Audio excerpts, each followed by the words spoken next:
Hello, hi, నమస్తే అండి. నేను మీ శారద. ఎలా ఉన్నారు? నేను చాలా బాగున్నానండి. మీరు కూడా బాగుండాలని మనస్ఫూర్తిగా కోరుకుంటున్నాను. హ్యాపీ హోలీ అండి. మనం హోలీ ఎందుకు జరుపుకుంటామంటే, హిరణ్యకశిపుడు అనే ఒక రాక్షస రాజు ఉండేవాడంటండి.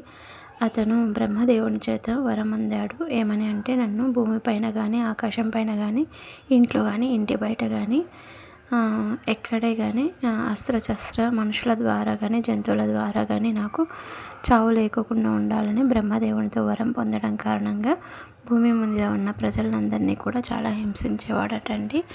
అతని హింసకు భరించలేక చాలా ఇబ్బంది పడుతుండేవాళ్ళంటండి. ఈ హిరణ్యకశపుని యొక్క కుమారుడు ప్రహ్లాదుడు ఎప్పుడూ హరినామస్మరణం చేస్తూ ఉండేవాడు. అతనికి ఆ హరినామస్మరణం చేయడం ఇష్టం లేక కొడుకుని కూడా సంహరించాలని చాలా ప్రయత్నాలు చేస్తాడు.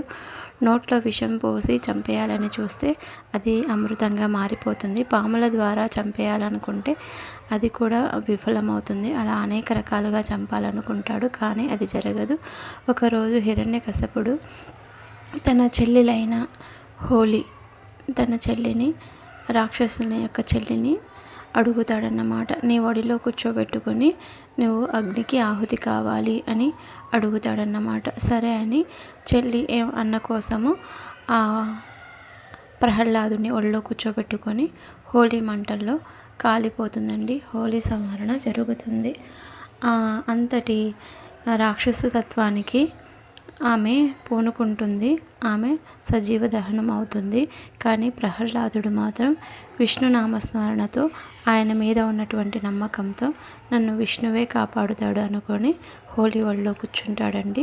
హోలీ మాత్రం కాలి దహనం అవుతుంది. ప్రహ్లాదుడు మాత్రం విష్ణువు చేత రక్షింపబడతాడు. తరువాత విష్ణువుడే అతన్ని సంహరించడం కోసం నరసింహస్వామి అవతారం తీసుకొని అతన్ని ఆకాశంలో కాకోకుండా, భూమిపైన కాకోకుండా, ఇంట్లో కాకోకుండా, బయట కాకోకుండా గడప పైన కూర్చొని ఒళ్ళో పెట్టుకొని అతన్ని హిరణ్యకశపుడిని నరసింహస్వామి సంహరించడం జరుగుతుందండి. దీని కారణంగానే ఏర్పడింది హోలీ అని ఒక నానుడండి. ఇంకోటి ఏంటంటే, రాధాకృష్ణులు ఇద్దరు పరమ ప్రేమికులు కదండి. ఎప్పుడు కృష్ణుడిని రాధ విసిగిస్తూ ఉంటుందంటండి. నువ్వు నల్లగా ఉన్నావు, నల్లగా ఉన్నావు, నల్లగా ఉన్నావు అంటుంటుందండి. అయితే ఆ విషయం వెళ్ళి కృష్ణుడు వాళ్ళ అమ్మతో చెప్తే ఆమె ఏమందంటే, అయితే రాధను కూడా నల్లగా చేద్దాం, కలర్లు వేసి రంగులు పూసి అని అందరినీ, చెలికత్తెలందరినీ తీసుకొని హోలీ సెలబ్రేషన్ అనే ఒక కారణంతో రంగులన్నీ పూస్తారంటండి. అప్పుడు వాళ్ళిద్దరి మధ్య ఒక మంచి బాండింగ్ ఏర్పడుతుందంటండి. చెలికత్తెలు, రాధ, గోపికలు, కృష్ణుడు అందరూ కలిసి ఆ చీటింగ్ ఏదైతే చేస్తుంటుందో, ఎప్పుడు బాధపడుతుంటుందో ఆమె, నల్లగా ఉన్నావు, నల్లగా ఉన్నావు అనే ఫీలింగ్ నుంచి బయటకు వచ్చి ఆనందంగా వాళ్ళిద్దరూ ఈ సెలబ్రేషన్స్ చేసుకుంటారండి, రంగులు వేసుకొని. ఆ రకంగా కూడా మనం హోలీ సెలబ్రేషన్ చేసుకుంటామని చాలామంది అంటారండి. ఇది వైష్ణవ పురాణంలో రాక్షసుడు ఎవరు, హిరణ్యకశిపుడు బ్రహ్మదేవుని ద్వారా వరం పొందినట్టు మనకు వైష్ణవ పురాణంలో ఉందండి.